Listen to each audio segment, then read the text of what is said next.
Desenterramos una máquina del tiempo en una excavación arqueológica. Lo que encontramos adentro fue simplemente sorprendente. No se necesita mucha presentación, ¿verdad? Excavación arqueológica, viajeros del tiempo que se envían por el gobierno, etcétera, etcétera. Tú quieres que vaya al grano y eso funciona para mí porque no tengo mucho tiempo antes de que los fantasmas del gobierno averigüen bajo qué coche me escondo, para que averigüen mi ubicación y me exterminen. Si te gusta mi anécdota, por favor suscríbete y compártela con todos tus seres queridos. Ellos merecen saber la verdad.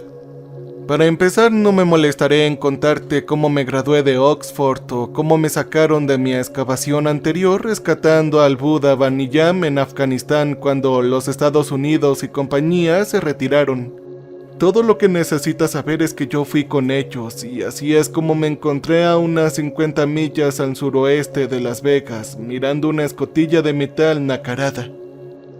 Blemmy y Freddy no estaba bromeando, dije rascándome la barbilla y mirando la columna de acero azul moteada que sobresalía de la tierra naranja en la parte inferior del pozo a tal vez unos 30 pies.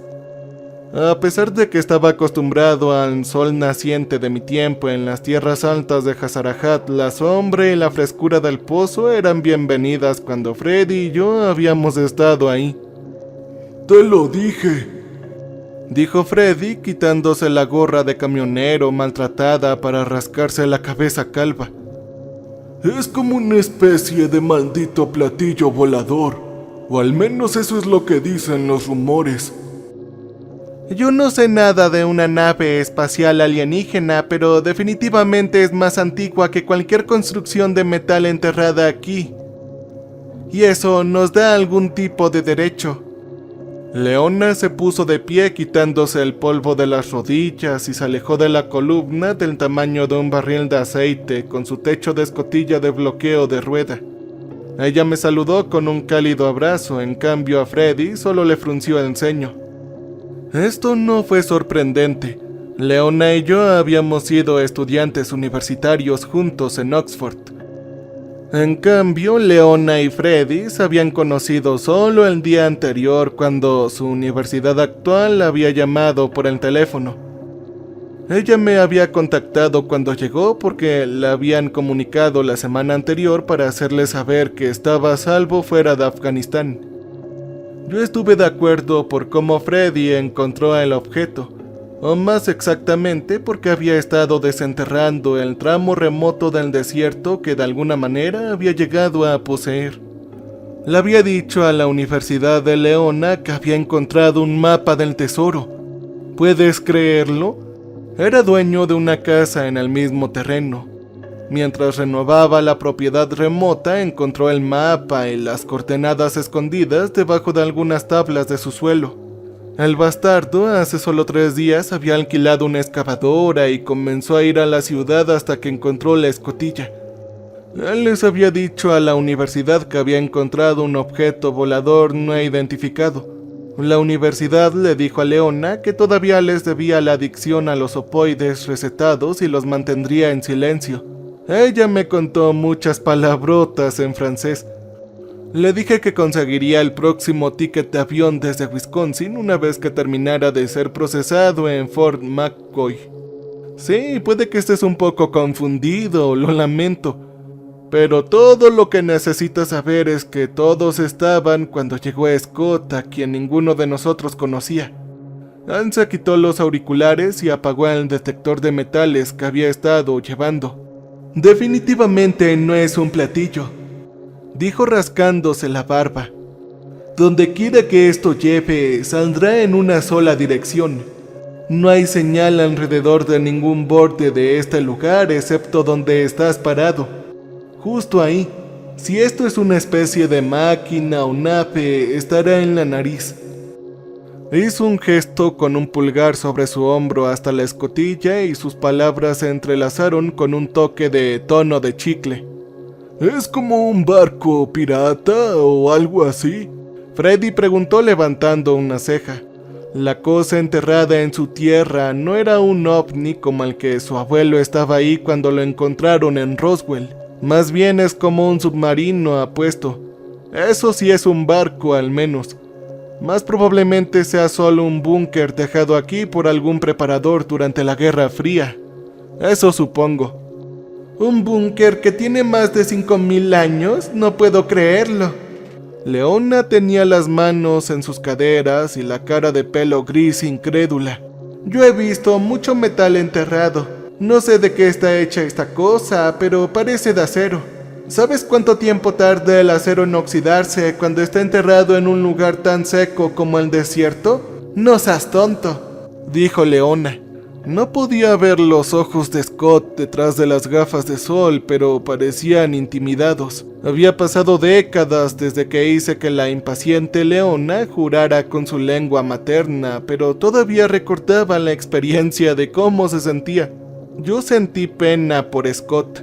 Si él estaba aquí y Leona estaba aquí, significaba que él era el asistente de Leona. Eso se traduce que era un estudiante de pregrado. Si había algo que Leona no podía soportar, ni siquiera cuando era una estudiante universitaria, era esto. Afortunadamente para Scott y para mí no tuvimos el incómodo silencio durante demasiado tiempo.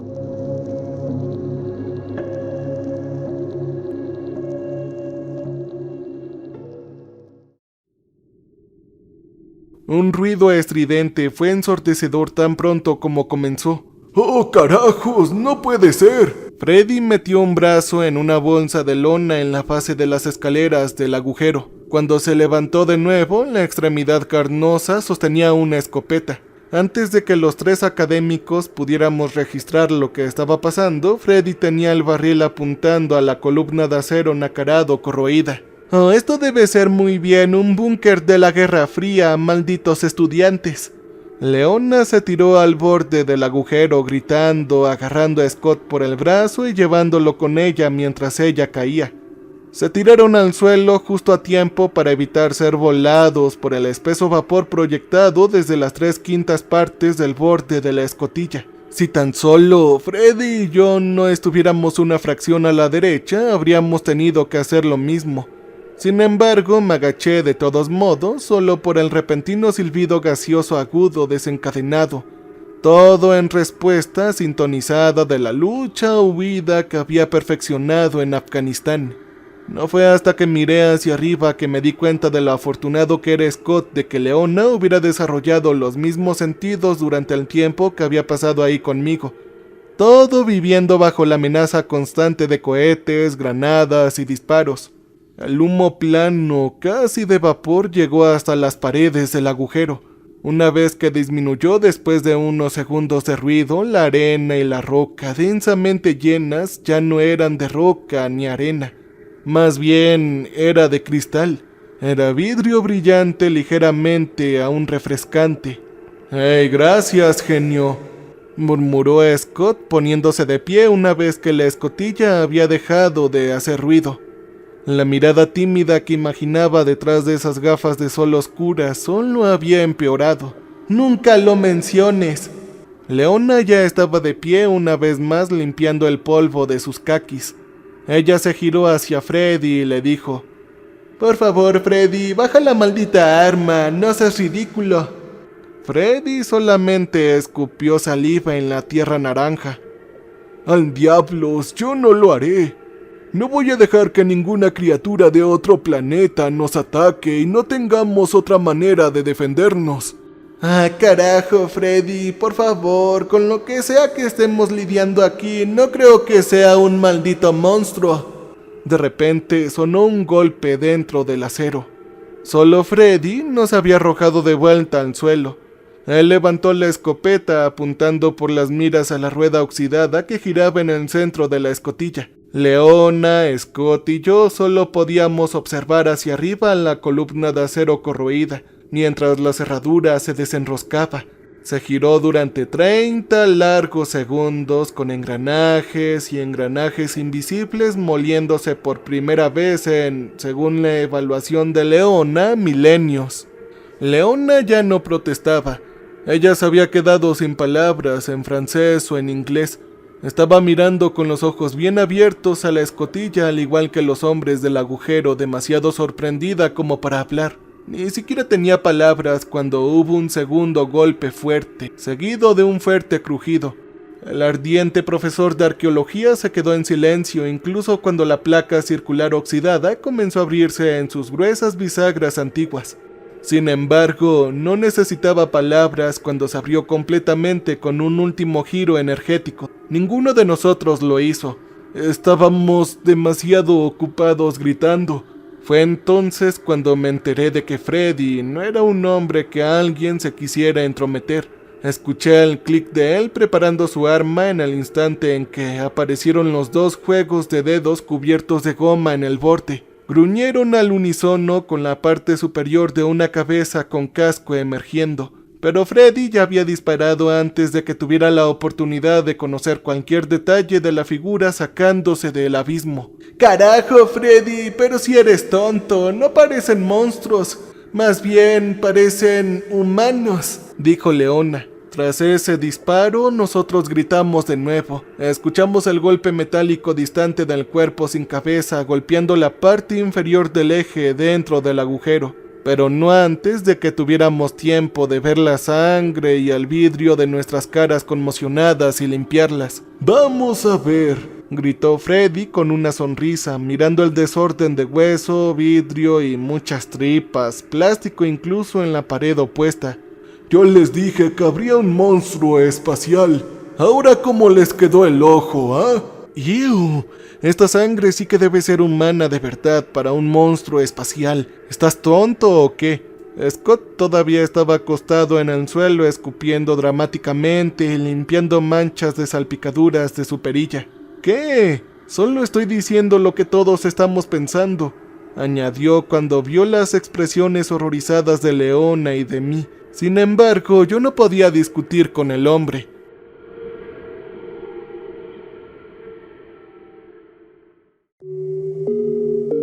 ¿Saben? Si están gritando mientras están en presencia de algo que recibe un disparo con una escopeta a quemarropa, lo más probable es que tengas algo de sangre en la boca.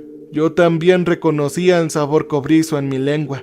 Tampoco pude sacudir el conocimiento de que las posibilidades de que un alien tuviera dedos y manos con la misma forma de un ser humano común y corrientes. Esto era astronómicamente imposible, al menos así lo pintan en las películas. No pudimos evitar que Freddy bajara por el agujero, aunque lo intentamos. Leona y yo no estábamos a punto de dejar que lo que estuviera dentro de esto, sea lo que sea reclamado por un campesino con deseo de sangre por seres de otro mundo.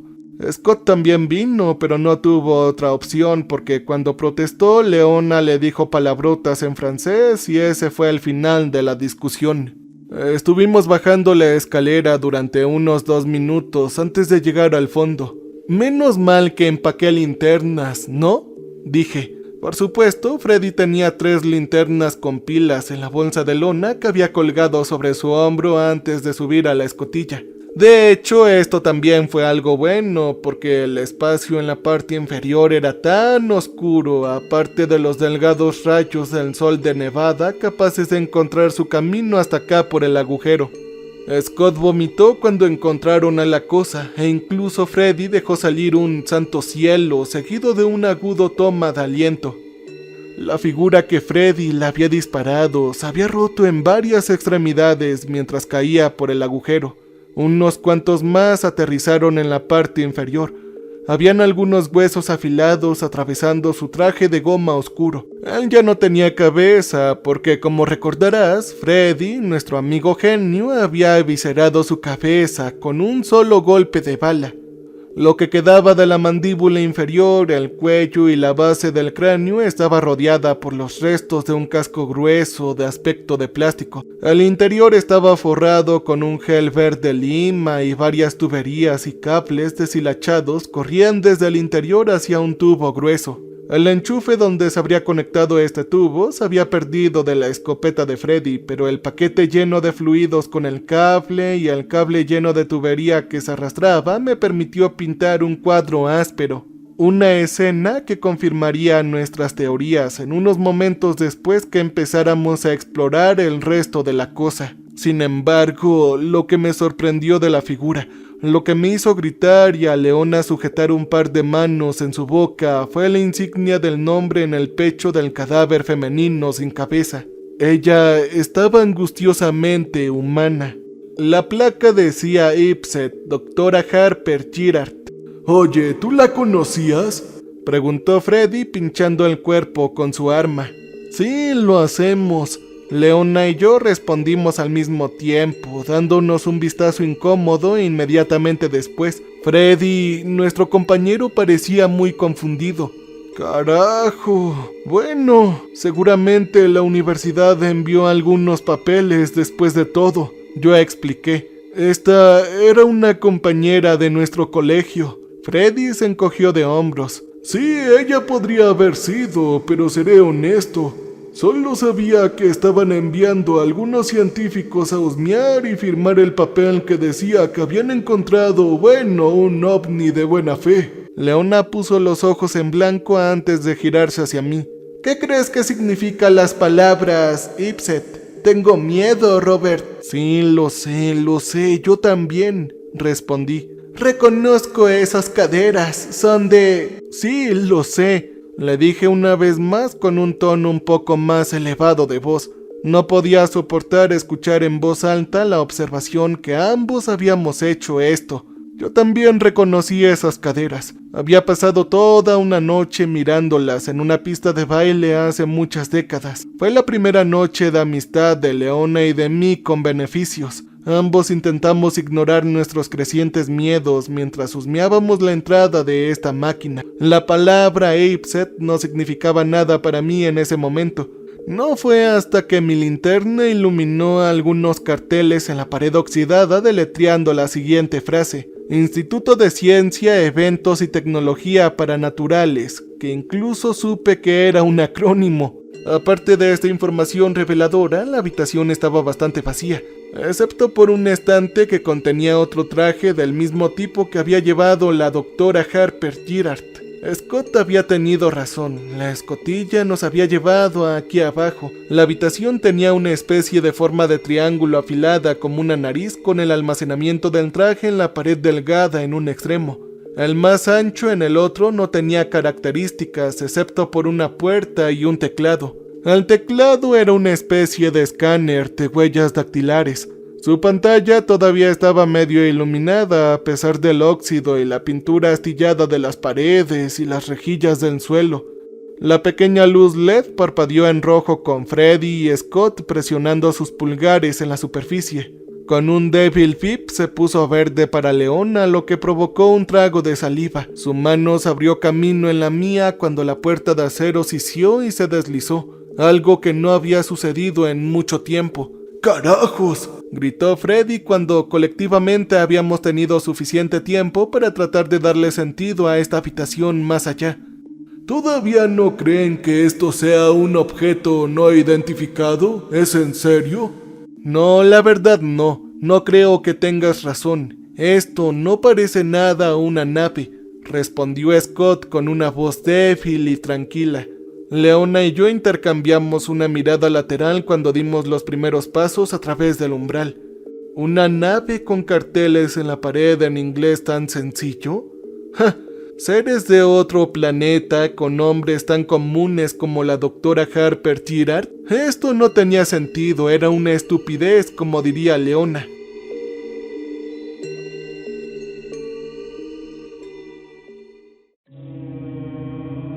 Pero no fue hasta que llegamos a la sala final en el otro extremo que la horrible verdad, la aterradora verdad se reveló. La vasta cámara que encontramos solo creó más preguntas que nos torturarán hasta nuestro fin de los días.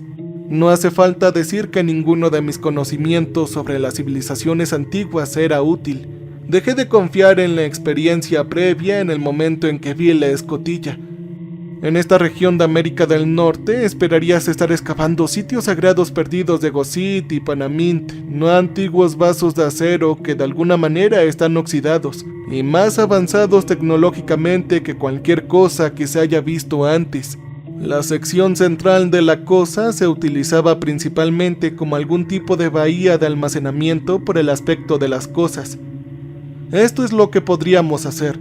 No hace falta un genio reconocer estas cajas apiladas, sin importar lo desconocido que sea el material plástico del que están hechas. Estuvimos caminando entre montones de estas cajas del color rojo oscuro durante unos 5 minutos cuando emergimos en el claro que habíamos espiado desde detrás en la puerta. Estaba visible solo por las luces que bailaban y se arremolinaban sobre ella en el techo lejano. El corazón de la estructura no se veía como ningún motor que haya visto antes. Nuestras linternas eran innecesarias en esta parte. Los cientos de tubos transparentes que brotaban del techo representaban la mayor parte del cuerpo del motor y estaban llenados con un líquido verde luminiscente. La luz del motor tenía un brillo esmeralda, revelando la variedad de componentes y mecanismos, cuyos propósitos no podía comprender con espeluznantes reflejos clorofílicos. Sin embargo, podría adivinar el propósito de la cúpula bulbosa. Todo en base de latina. No necesitas un doctorado en ingeniería esotérica para calcular el significado de nivel de potencia menos 2%. Esto era una batería. Gracias a un puerto de observación de vidrio, pude ver desde dónde se había sacado el poder.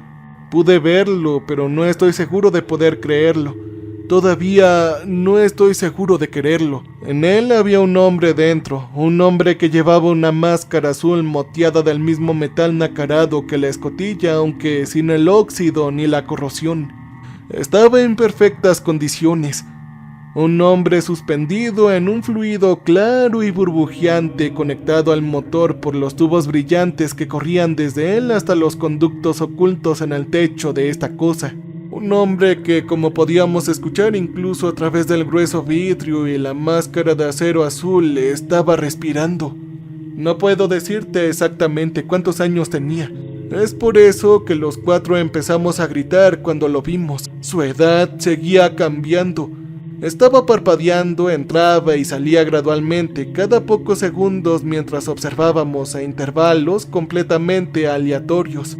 Por ejemplo, cuando llegamos, su cuerpo era antiguo, estaba arrugado y delgado. Luego parpadeó como si su cuerpo estuviera perturbado por la estática en un viejo televisor. Cuando reapareció era de mediana edad, solo un año más o menos más joven que Leona y yo. Después del siguiente parpadeo, ahora era más bien un bebé. Luego de 20 años, luego un niño y luego estaba en la cúspide de la pubertad. ¡Dios mío! Freddy estaba tan impactado que en realidad bajó el cañón de su escopeta. Scott estaba en algún lugar fuera de las sombras, estando enfermo de nuevo. Sé que los ojos detrás de esas gafas ya no estaban tímidos, a menos que Scott balbuceara cuando estuviera avergonzado. El agarre de Leona en mi mano simplemente se apretó. ¡Santo cielo, Robert! Tenemos que ayudar a esta pobre alma. Yo, sinceramente, no creo que haya una puerta, Leona. Respondí con la boca seca. Ni siquiera te atrevas a tocarla. No sabemos qué es esta máquina. Yo la tiré hacia mí, impidiendo que se apresurara hacia el hombre, niño, bebé que gritaba con tubos dolorosamente injertados en su espalda. Aparte de la máscara de azul acero nacarado, era lo único en el tanque de la batería que no brillaba ni parpadeaba. Solo era este pobre hombre, chico, bebé y su miserable y retorcido cuerpo humano. Y antes de que cualquiera de nosotros pudiera detenerlo, había dejado caer la escopeta y sentía alrededor del borde del vidrio de observación una escotilla o un mecanismo para abrirla. Él estaba martillando en la pantalla de nivel de potencia intermitente al 2% cuando la alarma comenzó a sonar. Alerta, alerta, personal no clasificado detectado. Misión comprometida, aplastando los activos destemporales restantes. Hay una persona no clasificada. Alerta, no clasificada.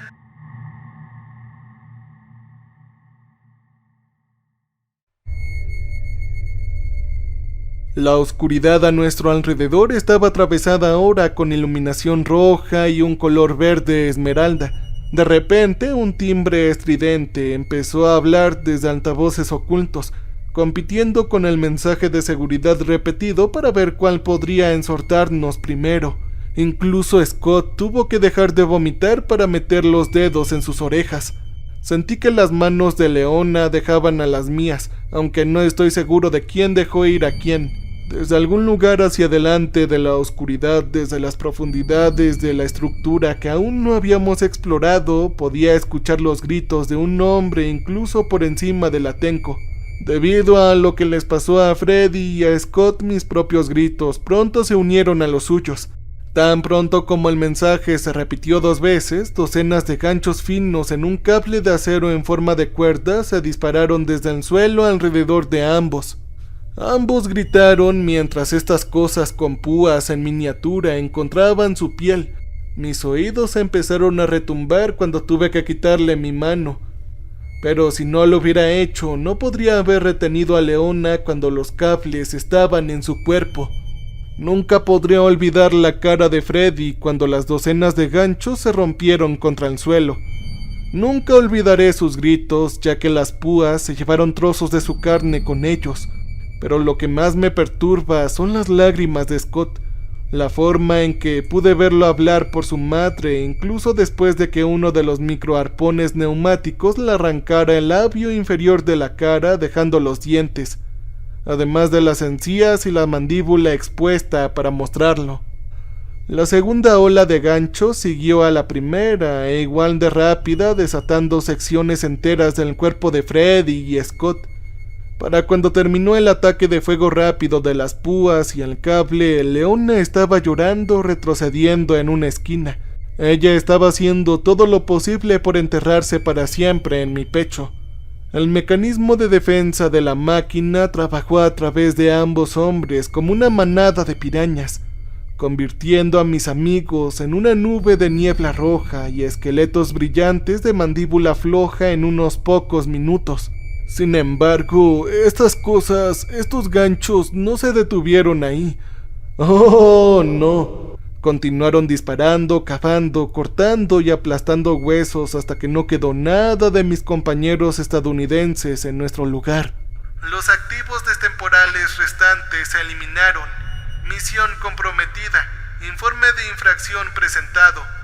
Se ha iniciado la recogida contemporánea de IPSET. Personal no clasificado eliminado. El nuevo mensaje se repitió tan fuerte como el primero, pero al menos la alarma se había detenido. Sin embargo, ninguno de nosotros estaba en muy buen ánimo para apreciar esto. Estaba demasiado ocupado llorando como un pequeño bebé, y Leona estaba demasiado ocupada charlando tonterías en francés y diciendo maldiciones. De alguna manera, uno de nosotros logró sacarnos del trance. No sé quién fue. Sé que fue Leona quien señaló el grito desde lo más profundo de esta cosa. Yo era el que quería correr y nunca volver, pero ella fue la que ganó esa discusión.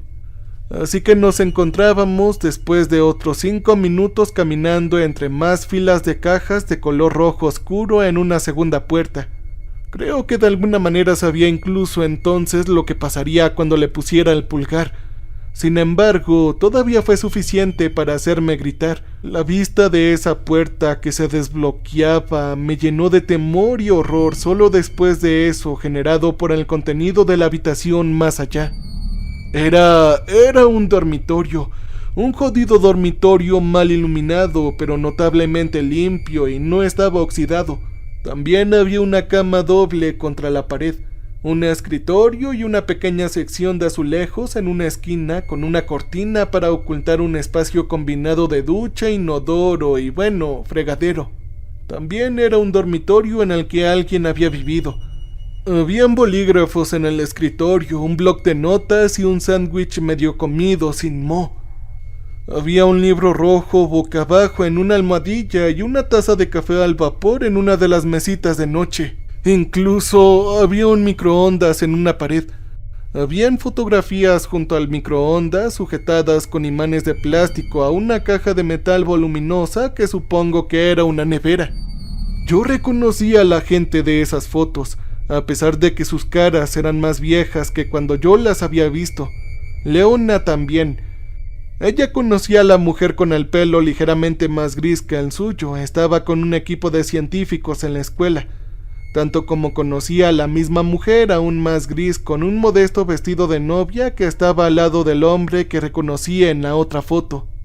Él estaba en muchas de las fotos, casi siempre con ella. Yo también conocía a la barba. Eso por sí solo habría sido suficiente para que Leona y yo nos diéramos la vuelta y corriéramos de esta cosa lo más rápido que pudiéramos. Lo hicimos, pero no solo por lo familiar que era la pareja en las fotografías. Corrimos porque en el extremo opuesto en la habitación habían dos vainas de color verde brillante. Ambos tenían la placa de la doctora Harper Girard encima de ellos en placas de acero. Uno estaba vacío. En cambio, tenía un rastro de huellas brillantes que conducían desde él al espacio de la ducha inodoro, al área de la nevera, luego al microondas y finalmente al escritorio y a la puerta. El otro tenía un hombre dentro, un hombre con un traje de goma, con una insignia de la doctora Harper Girard Ipset, un hombre con lodo negro grueso bombeando hacia él a través del tubo puesto en su boca.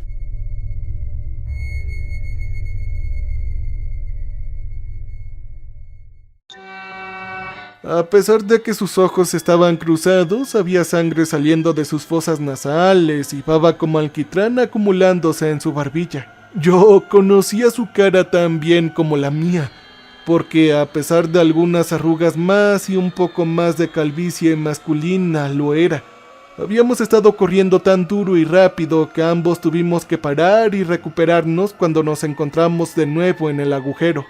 Recuerdo que fui yo quien tomó la mano de Leona por segunda vez. Verme yo sin vida en algún tipo de cápsula de éxtasis me rompió. Creo que también fue la pieza final del rompecabezas, quien fue el disparo de la doctora Harper Girard Freddy, y que también rompió a Leona porque no se resistió. Ella no se detuvo a preguntarme por qué ni a decir nada en francés. Solo estaba corriendo conmigo. Corrió conmigo hasta el aeropuerto en el vuelo de regreso a Londres, a mi antigua casa.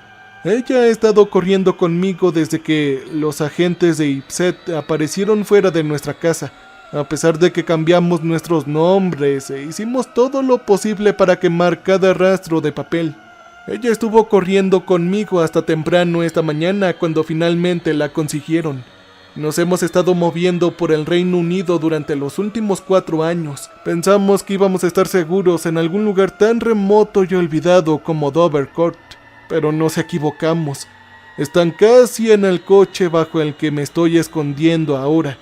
Me han estado persiguiendo a pie por el condado de Essex todo el día.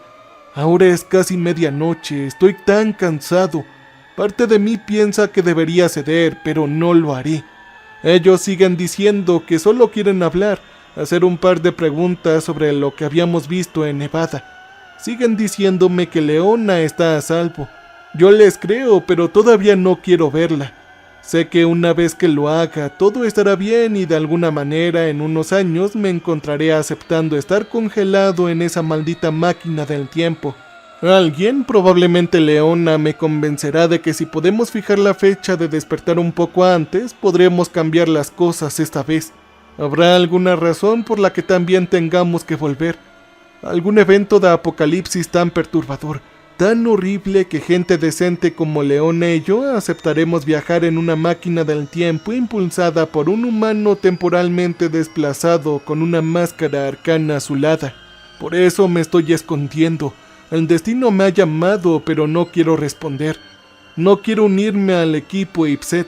No quiero salvar al mundo. Ya lo intenté y ya fallé. La versión que salió de mí debajo del coche está sin vida. Está llena de lodo negro en algún lugar y pudriéndose en una cámara de éxtasis debajo del desierto de Nevada.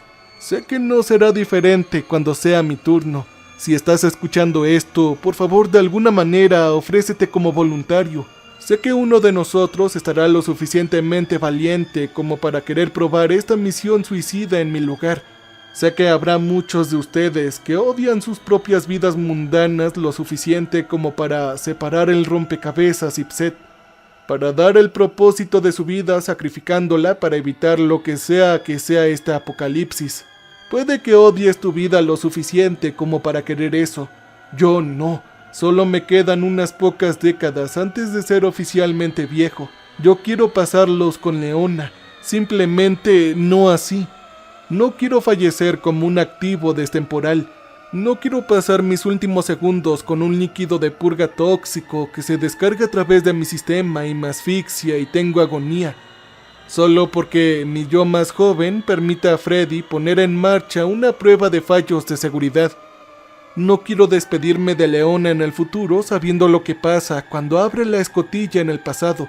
Nuestro futuro ya no era mucho mayor que nosotros.